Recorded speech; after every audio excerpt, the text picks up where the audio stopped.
turns out like the original purpose of the Skoll Foundation from the word go was to get social entrepreneurs together, was to bring them together to celebrate. So I guess I think we've always had a view that if we could create cohorts so that they didn't feel like they were the only one doing this kind of thing, they would learn, they would be more inspired and the like. So I guess I think I and Skoll Foundation fundamentally believes that you shouldn't just let that happen by itself if you can actually encourage and facilitate it.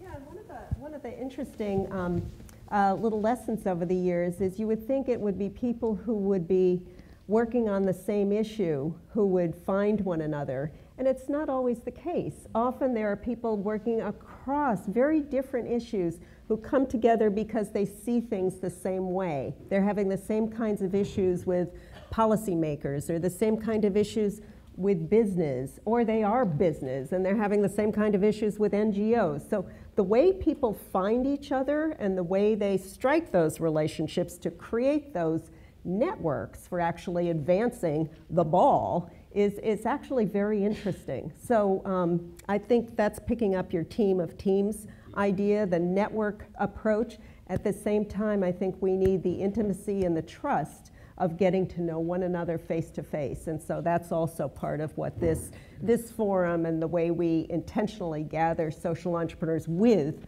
others who are actually trying to solve the biggest problems in the world. We gather them very intentionally together, but they also find one another.